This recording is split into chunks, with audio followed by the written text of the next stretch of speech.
Apa kabar Bapak Ibu petani sawit Indonesia? Semoga kita semua selalu dalam keadaan baik, damai, dan sejahtera.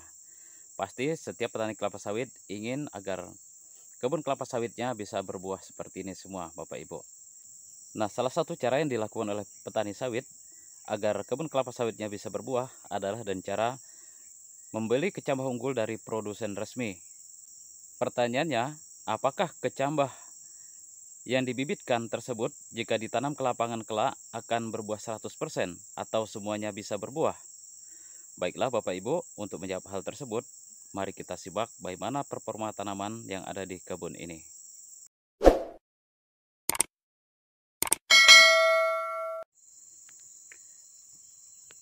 Bapak Ibu petani sawit Indonesia, nah kita sedang berada di satu kebun kelapa sawit yang menggunakan varietas unggul Bapak Ibu. Jadi varietas yang digunakan adalah Sriwijaya 1 di sini.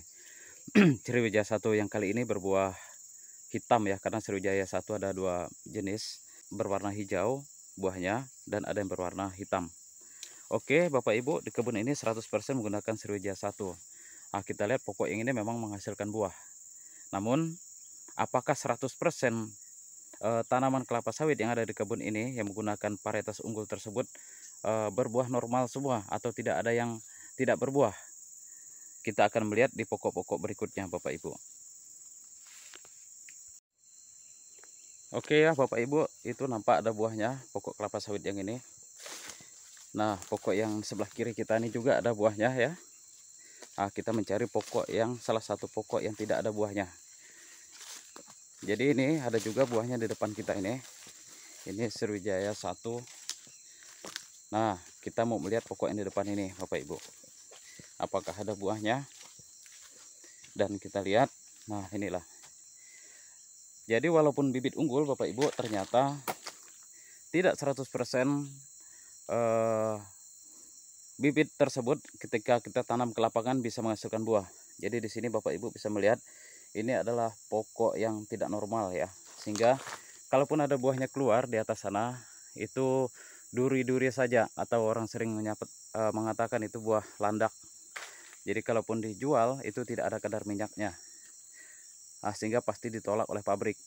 Nah, kita lihat secara fisik batangnya besar Bapak Ibu ya. Pokoknya besar sekali. Nih, dibandingkan dengan pokok yang sebelahnya.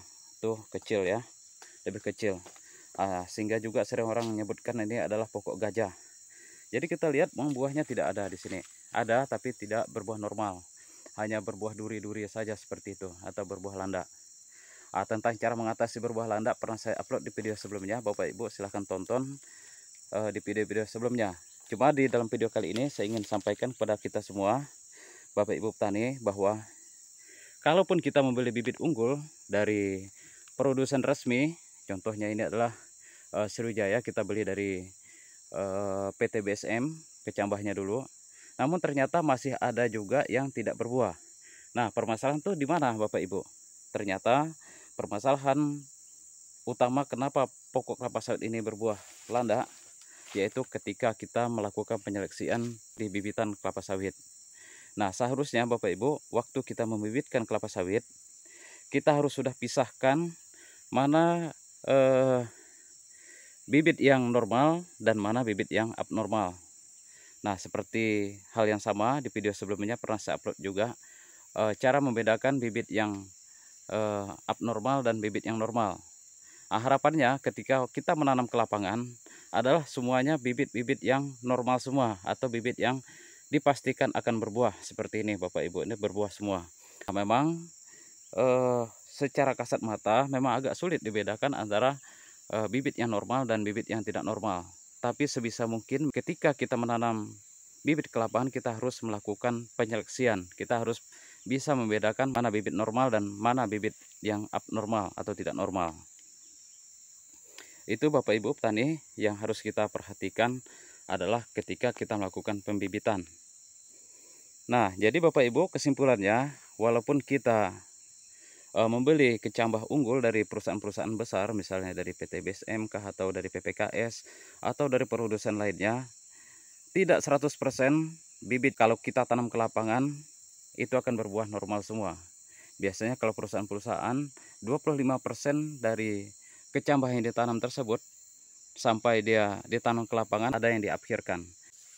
Oke Bapak Ibu, jadi sudah paham ya di sini bahwa kalau Bapak Ibu membeli kecambah unggul dari produsen resmi, itu Bapak Ibu tetap harus melakukan penyeleksian waktu di bibitan kelapa sawit. Nah, tujuannya supaya bibit yang ditanam ke lapangan nanti adalah bibit-bibit yang betul-betul bisa berbuah saja. Kalau bibit-bibit yang sudah tidak bisa berbuah, itu jangan Bapak Ibu bawa. Nah, sekali lagi Bapak Ibu, saya pernah upload juga di video sebelumnya, saya memberikan contoh di situ bagaimana ciri-ciri bibit yang normal dan bagaimana ciri-ciri bibit yang tidak normal. Sehingga harapannya bisa membantu Bapak Ibu petani ketika mau menanam bibit kelapa sawit ke lapangan. Baiklah Bapak Ibu petani sawit Indonesia, terima kasih telah menyaksikan video ini. Semoga video singkat kali ini bisa memberikan informasi yang berguna bagi kita semua. Terima kasih.